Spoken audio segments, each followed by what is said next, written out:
Supreme court के chief justice की एक टिप्पणी कॉकरोच, युवाओं के लिए जब उन्होंने कॉकरोच कहा था, बेरोजगारों के लिए कॉकरोच कहा था, किसी ने सोचा नहीं था कि ये शब्द इतना भारी पड़ जाएगा कि एक अनिश्चितकालीन धरना में परिवर्तन हो जाएगा। सीजेपी पार्टी के निर्माण के बाद जब पहला धरना हुआ था इसी जंतर मंतर पर 6 जून को, उसके बाद देश के अलग अलग हिस्से में धरना हुआ और आज उसके बाद 20 तारीख के बाद जो अनिश्चितकालीन धरना प्रदर्शन यहाँ चालू है। वास्तव में ये मुद्दा क्या है? धर्मेंद्र प्रधान के इस्तीफे की बात हो रही है, नीट एग्जाम में हुए धांधली और सीबीएसई एग्जाम को लेकर कई ऐसे अहम मुद्दों को लेकर खास तौर पे युवा वर्ग यहाँ मौजूद है जो अपनी शिक्षा, बेरोजगारी और हक की बात कर रहे हैं। लेकिन क्या यह मुद्दा कंटिन्यू है या अलग अलग अपने अपने दिशा से भटक रही है? इस पे हम खास चर्चा करने वाले हमारे साथ मौजूद है मनोज स्वराज जी, जो हमेशा कई विषयों का विश्लेषण करते हैं और असली मुद्दे तक भटकते हैं, क्योंकि जो अगर ट्रेंडिंग में खबर चल रहा हो तो कहीं ना कहीं वास्तविकता से इस बीच खबरें छिप जाती है। मनोज जी, क्या कहेंगे जो इस सीजेपी का प्रदर्शन चल रहा है, वास्तव में अपनी असली मुद्दे पर है या कहीं भटकी हुई है? देखिए, मैं ये तो नहीं कहूँगा भटकी हुई है, लेकिन बहुत सारे आयाम होते हैं किसी चीज़ के। राजनीति में जो दिखता है वो होता नहीं, और जो होता है वो दिखता नहीं। तो ये जो पॉलिटिक्स है, ये पॉलिटिक्स, युवाओं का जो गुस्सा है देश में सरकार के प्रति, जो सरकार से लगातार जिस तरह से पेपर लीक की खबरें आ रही थी, ये जो गुस्सा है, और गुस्से से सत्ताएं बदल जाती हैं। आपको पता नहीं, अब गुस्सा परवान चढ़ता है तो सत्ताएं बदल जाती हैं। जंतर मंतर से आम आदमी पार्टी का वो देखने को मिला। हाँ, बिल्कुल बिल्कुल। अब ये गुस्से को लोग किस तरीके से, ये गुस्सा एक एसेट होता है, ये गुस्सा एक धन होता है, किन के लिए? राजनीतिक पार्टियों के लिए। और उस धन की उपयोग करके वो अपना उल्लू सीधा कर लेते हैं। युवा वहीं खड़ा रह जाता है। युवा जेपी आंदोलन में भी खड़ा रह गया, कुछ लोग नेता निकल के आ गए। युवा अन्ना आंदोलन में भी खड़ा रह गया, कुछ नेताओं की दुकान चल गई। लेकिन अब वो युवा है जो युवा है, मुझे लगता है सीजेपी की एक खासियत मुझे बड़ी अच्छी लगती है। मैं कहता हूँ ना कि तू भी कॉकरोच, मैं भी कॉकरोच, अब तो सारा देश है कॉकरोच। इसके अंदर युवा तो है, लेकिन वो युवा इतना भटका हुआ नहीं है। वो युवा बड़ा संभला हुआ है। वो युवा चाहे कंटेंट बना रहा हो, युवा चाहे वीडियो बना रहा हो। बहुत सारे आप देखेंगे, भीड़ तो ज़्यादा नहीं होती, कभी 200, 400, 500, 1000 तक लोग पहुंच जाते हैं, लेकिन उसमें से भी जो युवा हैं वो अपना अपना मुद्दा लेकर आते हैं। अलग अलग तरह के मुद्दे हैं, लेकिन मोटी बात ये मंच बना है। बहुत समय के बाद सरकार के खिलाफ एक ऐसा मंच बन रहा है जहां पर लोग अपनी बात कह रहे हैं। लेकिन अब ये लड़ाई सिर्फ धर्मेंद्र प्रधान के इस्तीफे तक रुकती हुई दिख नहीं रही। डोमिनो इफेक्ट है ये। अगर धर्मेंद्र प्रधान का इस्तीफा होता है तो फिर मोदी जी का भी इस्तीफा होगा, और मोदी जी का इस्तीफा होगा तो फिर सरकार का भी इस्तीफा होगा। तो ये जो चीज़ें चल रही हैं, ये इतनी आसानी से इसीलिए सरकार प्रतिक्रिया नहीं दे रही है, कहीं ना कहीं झुकना नहीं चाह रही है। उन्हें लग रहा है एक बार हम झुक गए तो कंटिन्यू फिर हम झुकते जाएंगे। मुझे लगता है कि सरकार भी इसको होने देना चाहती है। इसके भी एक मैं अभी कारण बताऊंगा सरकार क्यों होने देना चाहती है। क्योंकि जब पहला दिन था तो जो ऑर्गेनिक भीड़ थी, करीब 5 से 6 हज़ार लोग थे। जंतर मंतर की कैपेसिटी भी 5000 है, और बाहर भी लोग थे। तो कल लगभग 8 से 10 हज़ार लोगों ने ऐसे क्रीम, बिल्कुल जैसे कहते हैं एकदम इनोसेंट या बिल्कुल कोई ऑर्गेनिक टाइप के लोग थे, जिनको कोई राजनीति से लेना देना नहीं था, वो युवा थे। कहीं ना कहीं सिस्टम के खिलाफ है। हाँ, जो सिस्टम के खिलाफ थे वो युवा आए थे, और वो बड़ी उम्मीद में आए थे कि शायद सरकार कुछ करेगी। और वो इतना ना सरकार के एंटी थे ना कुछ थे, वो सरकार की नीति के खिलाफ थे। वो ऐसा नहीं कि एंटी मोदी होंगे या एंटी बीजेपी होंगे, वो नीति के खिलाफ थे कि जिस तरीके से सरकार ये कर रही है उसके खिलाफ थे। लेकिन फिर क्या हुआ, धीरे धीरे आपने देखा जैसे जैसे अब यहाँ पर बहुत सारी फोर्सेस काम कर रही हैं, जैसा मैं पहले भी वीडियो में बता चुका हूँ।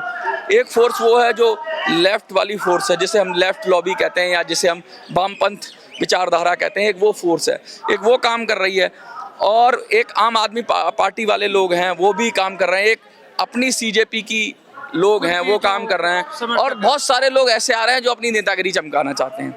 वो जब उनसे बात करो तो वो कहते हैं हम अभिजीत को नेता नहीं मानते, हम नेता हैं। वो नीचे खड़े हुए हैं, लेकिन वो सोच रहे हैं कि ये आंदोलन बनेगा। इस तरीके से बात कही, कल की हम घटना लेते हैं, यहाँ पर काफी युवा आए थे जिनके आपस में संघर्ष हो गया। जो कुछ ऐसे लोग जो सरकार की विचारधारा से खुश है, कुछ यहाँ है जो सरकार को चैलेंज कर रहे हैं, उनको लेकर आपस में यहाँ जो युद्ध छिड़ गया था, ये युवा वर्ग आपस में अगर लड़ेंगे तो ये कैसे अपने शक्ति का सदुपयोग कर? भैया, वो कोई युवा नहीं थे जो यहाँ पर जो गोदी मीडिया के नारे लगा रहे हैं। वो भी युवा मैं नहीं कहूँगा, क्योंकि उनका भी एक इंटेंशन है कि किसी को करो। और वो जो आ रहे थे वो भी युवा नहीं, वो भी देश के युवा का प्रतिनिधित्व नहीं करते, उनका भी एक एजेंडा है। इधर भी एजेंडा उधर भी एजेंडा, और दो एजेंडा वाले कंटेंट बनाते हैं। तो मारदाड़ होगी तो उसका कंटेंट बनेगा, दूसरे का बनेगा, मैं तुमको गलत बताऊं तुम मुझे गलत बनाओ, तो ये कंटेंट बनेगा और उससे लोग देखेंगे। इस तरह की फीड करते हैं, सबकी अपनी ऑडियंस है। मनोज जी, कहने का ये क्या सोशल मीडिया वॉर चल रहा है? यस, सोशल मीडिया वॉर तो है ही सीजेपी, सोशल मीडिया वॉर, लेकिन बहुत सारे लोगों ने इसे कमाई का जरिया बना लिया इस आंदोलन को। ये तो बेचारे सच्ची यहाँ जो अपना विरोध मेहनत कर रहे हैं, प्रदर्शन जता रहे हैं। लेकिन कुछ लोग इस आंदोलन के जरिए अपना कंटेंट चला रहे हैं, अपनी वीडियो चला रहे हैं, और उनको कंट्रोवर्सी चाहिए। कंट्रोवर्सी नहीं होगी, कुछ उल्टा सीधा नहीं होगा, मारपीट नहीं होगी, झगड़ा नहीं होगा, उमर खालिद नहीं आएगा, या जय श्री राम के नारे नहीं आएंगे, या ब्राह्मणवाद के नारे नहीं आएंगे, तो उनकी दुकान नहीं चलेगी। तो मतलब वो देख रहे हैं कि भाई हमें हमारी ऑडियंस को क्या चाहिए वही फीड करेंगे। देखिए, ये ऑडियंस वाली बात कही ना, तो हम अगर सोशल मीडिया पर हम जाकर देखते हैं तो इस वक्त दो वर्गों में बटा हुआ है, एक लेफ्ट एक राइट। वो ये नहीं देखती कि वास्तविकता में खबर क्या है, वो देखते कि हमारे दर्शकों को क्या देखना है, उसी के आधार पर वो बनाते हैं। वो जो खबर है, जो यहाँ आंदोलन है, वो नहीं दिखाएंगे, वो अपना एजेंडा ढूंढ रहे हैं। अब यहाँ भी बहुत सारे एजेंडे हैं, किस मंच पे खड़े होकर एक ने लगा दिया मेरा लिंग मेरी मर्जी। अब भैया आपने लगा दिया, ठीक है, आपका लिंग है, आपकी मर्जी है, लेकिन वो मुद्दा तो नहीं था ना यहाँ पर। वो मुद्दा नहीं था। फिर वो कुछ लोगों ने नारा लगा दिया कि ऐसे तो धर्मेंद्र प्रधान भी बोल देगा मेरा इस्तीफा मेरी मर्जी। भाई इन लोगों ने तो वोट देकर चुना नहीं है, उसकी पार्टी ने बनाया है और उसके लोगों ने चुना है, तो सब भी कह देंगे मेरा, ये तो मेरी मर्जी नहीं होता है। जब सार्वजनिक जीवन में आते हैं तो अगर आपका लिंग है तो आपकी मर्जी नहीं है वो। लेकिन आप जो वास्तविक मुद्दा है उस पर मजबूती करिए, उसे भटकाइए नहीं। वो सब लोग भटकने की कोशिश कर रहे हैं। जो देखिए शिक्षा नीति पर मुझे लगता है बहुत ही कम लोगों को शिक्षा पर बात करनी है। ज़्यादातर लोग अपना एजेंडा सेट कर रहे हैं, वो चाहे राइट से हो चाहे वो लेफ्ट से हो, सब अपनी अपनी जुगाड़ में लगे हुए हैं। सबके दिमाग में आ गया कि सीजेपी जिस तरीके से अचानक 20 मिलियन पार कर गई कुछ दिन में, तो ये बाकी जो, क्योंकि आजकल जो सोशल मीडिया क्रिएटर बहुत है, तो क्रिएटरों को लगता है चलो भाई हम भी कुछ ऐसा करते हैं, और यहाँ आके कंटेंट बनाने के चक्कर में उन्हें ये नहीं पता लग रहा है कि वो देश के साथ और युवा वर्गों के साथ क्या कर रहे हैं। आपने देखा होगा एक लड़का था सुअर करके, उसने कंटेंट बनाया अपना, उसको बहुत वीडियो चला, सीजेपी वालों ने उसे सर पे उठा लिया। सुबह मैं देखता हूँ कि पुलिस को सीजेपी वाले कहते हैं इसको निकालो बाहर, इसको निकालो, क्योंकि वो समझ गए थे कि यार नेता तो ये बन रहा है। कल उसको कोई और काउंटर कर रहा था। हाँ, कल उसको कोई और, आज वो बेचारा खुद उससे बाहर था। कुछ लोग ऐसे थे जो सीजेपी का समर्थन कर रहे थे, उन्हीं को पकड़ के बाहर कर दिया गया। इनको जैसे कि ये अन्ना आंदोलन में हो रहा था कि सबको लात मार के फेंको, शुरू करो, स्टार्ट करो, तो इसमें भी ऐसा हो जाएगा कि भाई जो हमारे सीजेपी से हमें हानि मिलाएगा वो फिर बाहर जाएगा। मनोज जी, कुछ हटकर सवाल मैं पूछना चाहूंगा, क्योंकि हम पत्रकार हैं, अगर सवाल खड़े नहीं करें तो हम काहे के पत्रकार हैं, जो साफ बात है। आप जिस तरीके से नोटिस करेंगे, अभी बंगाल चुनाव हुआ है, बंगाल चुनाव के बाद वहाँ काफी कुछ अचानक परिवर्तन हुआ है। वहाँ सुनने में आ रहा है कि पार्टी के द्वारा या उनके कार्यकर्ताओं के द्वारा काफी हिंसक प्रदर्शन हुए हैं। अभी अभी हमारे पास गैस और तेल से संबंधित मुद्दे थे जिस पर आम लोग परेशान है। ऐसे कई सारे मुद्दे थे। अभी महंगाई का मुद्दा था, लेकिन जब से ये प्रोटेस्ट चालू हुआ है वो सारे मुद्दे ये मानिए कि सोशल मीडिया से हट से गया है। तो क्या ये सुयोजित प्लान है? देखिए, नीट की जो बात हुई, नीट का री एग्जाम हो गया, होने के बाद उसकी हो गया तो मतलब उतनी इंटेंसिटी नहीं रही है उस मुद्दे की, लेकिन फिर भी लगातार आप देख रहे हो कि किस तरीके से 50 भी हो 100 भी हो वॉलंटियर, फिर भी पुलिस उनको पूरी तरह से प्रोटेक्ट कर रही है, उनको बचाए रख रही है। मैं तो कहूँगा बचाए रख रही है। पुलिस चाहे तो माइक बंद कर सकती है भाई, पुलिस कहती है भाई तुम्हें परमिशन, इनके अगेंस्ट में बात करने यार उनको बाहर तक कर दिया जा रहा है, बाहर करा जा रहा है। तो मतलब क्या कह सकते हैं कि इनकी सरकार का भी सपोर्ट है क्या? वो इसलिए कि मुझे ऐसा लगता है कि ये बहुत बड़ी पॉलिटिक्स हो रही है इस पर। जैसा कि अब खबरें आ रही हैं कि जो कांग्रेस है वो भी युवाओं का मुद्दा उठा रही थी। राहुल गांधी ने बड़े जोर शोर से ये मुद्दा उठाया। राहुल गांधी ने कहा कि भाई जो शिक्षा का बजट है उससे कई गुना तो ट्यूशन माफिया है, तो वो कांग्रेस की कहीं प्लानिंग चल रही है कि उस मुद्दे को वो लेना चाहते हैं। तो कहीं ऐसा ना हो कि भाई बीजेपी को भारी पड़ जाए, क्योंकि कांग्रेस जब उस मुद्दे को उठाएगी तो और ज्यादा, क्योंकि ताकतवर है, संगठन है विपक्ष में, तो उसको हैंडल करना मुश्किल हो जाएगा बीजेपी के लिए। लेकिन सीजेपी उठाएगी तो शायद बीजेपी मैनेज कर ले जाए। तो ये भी हो सकता है। ये एक सोचने वाली बात है। बहुत बड़ी बात कही है मनोज जी ने कि अगर ये विपक्ष मुद्दा उठाएगा तो सरकार पे भारी पड़ जाएगी, लेकिन सीजेपी उठाएगी तो शायद उसे मैनेज करना सरकार के लिए इजी है। तो सरकार ये सोचती है कि कोई कमजोर पहलवान लड़े, लेकिन कभी कभी भारी हो जाता है जिसे हम कमजोर समझते हैं। जैसे सरकार सोच रही है सीजेपी कमजोर है, कल को ये भारी पड़ गए आम आदमी की तरह भारी पड़ गए तो कहीं मोदी जी को लेने के देने ना पड़ जाए। क्योंकि भैया ऐसा है कि किसी को कमजोर समझने की गलती मत करो।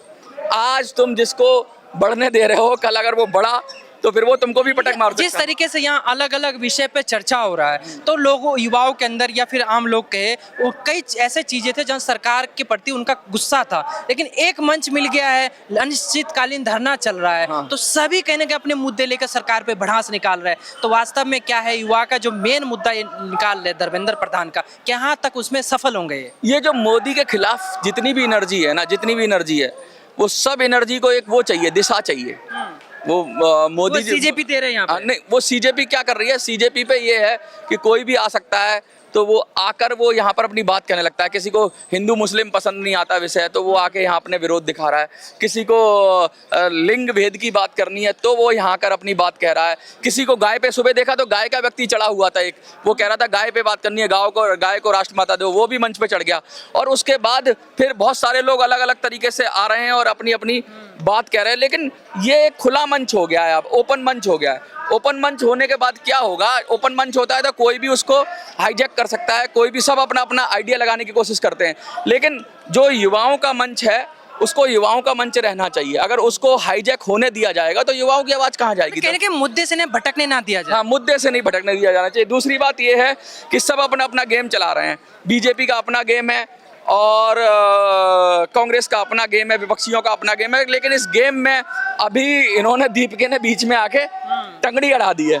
तो सब अब वेट एंड वॉच की स्थिति में आप देखेंगे। यहाँ पर मैं देखता हूँ बहुत सारी पॉलिटिकल पार्टी के लोग आते हैं, मैंने देखा कि यहाँ पे आजाद समाज पार्टी के लोग आए, यहाँ पे बसपा के लोग आए, यहाँ पे कांग्रेस के लोग आए, यहाँ पे बीजेपी के आरएसएस के लोग छुप छुप के आ रहे हैं। सब लोग देख रहे हैं, ऑब्जर्व कर रहे हैं कि आखिर होगा क्या।